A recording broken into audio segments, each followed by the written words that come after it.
दोस्तों, जब पूरी दुनिया में जंग के बादल मंडरा रहे हैं, जब रूस यूक्रेन और इजराइल फिलिस्तीन जैसे देशों में बम गिर रहे हैं, जब पाकिस्तान में आतंकवादियों ने हंगामा मचाया हुआ है और चीन हर मोर्चे पर आग उगल रहा है, ऐसे समय में भारत ने एक ऐसा काम कर दिखाया है जो आने वाले वक्त में इतिहास बना देगा। जी हाँ दोस्तों, भारत अब ऐसी रोबोटिक सेना तैयार कर रहा है जो इंसानों की तरह लड़ सकती है, वो भी बिना थके, बिना डरे और बिना रुके। ये सेना इतनी ताकतवर होगी कि पल भर में दुश्मनों को ढूंढकर उन्हें खत्म कर देगी। और सबसे बड़ी बात यह है कि इस काम में भारत न चिल्लाया, न कोई ढिंढोरा पीटा, बस चुपचाप ऐसा हथियार बना दिया कि जब दुनिया ने देखा तो सबके होश उड़ गए। जहां अमेरिका, चीन और जापान जैसे देश बड़ी बड़ी बातें कर रहे हैं, वहीं भारत ने बिना किसी शोर शराबे के अपनी रोबोट आर्मी को मैदान में उतार दिया है।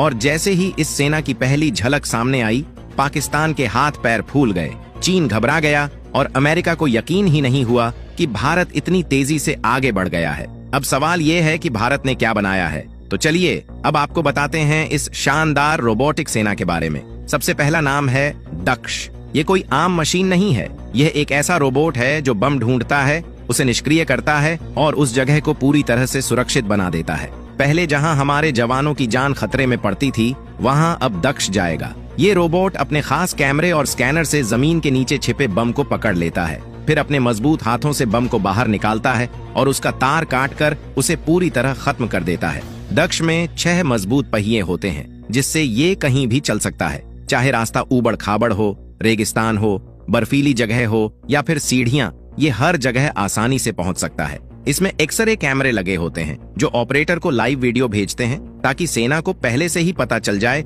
कि सामने क्या खतरा है। और अगर किसी हालात में दरवाजा तोड़ना पड़े या सामने दुश्मन खड़ा हो, तो इसमें लगी शॉटगन से सीधा हमला भी किया जा सकता है। और दोस्तों, दक्ष सिर्फ बम डिफ्यूज करने के लिए नहीं बना है, ये लड़ाई के समय हमारे जवानों तक खाना पानी, गोलियां और हथियार भी पहुंचा सकता है और जरूरत पड़ने पर ये खुद लड़ाई भी कर सकता है। यानी ये एक ऐसा साथी है जो बिना थके, बिना रुके हर मुश्किल में काम आता है। अब आप खुद सोचिए, जहां पहले एक सैनिक की जान दांव पर लगती थी, अब वहां ये रोबोट जाएंगे। और यही तो असली ताकत है। भारत अब सिर्फ लड़ाई नहीं लड़ रहा, बल्कि टेक्नोलॉजी की मदद से दुश्मनों को चौंका रहा है। और दोस्तों, ये तो सिर्फ एक शुरुआत है। भारत अब और भी नए रोबोट्स बना रहा है जो आने वाले वक्त में दुश्मनों के लिए सबसे बड़ा खतरा बनेंगे। अब वक्त आ गया है कि दुनिया समझ ले कि भारत अब सिर्फ एक सैनिकों की फौज नहीं, बल्कि एक ऐसी रोबोटिक आर्मी तैयार कर चुका है जो आने वाले वक्त में युद्ध का पूरा तरीका बदल देगी। अब जंग में ना तो हमारी फौज को हर वक्त खतरे में रहना पड़ेगा और ना ही हर ऑपरेशन में जान का जोखिम होगा, क्योंकि अब भारत के पास है हाईटेक, सुपर इंटेलिजेंट और घातक रोबोट्स की वो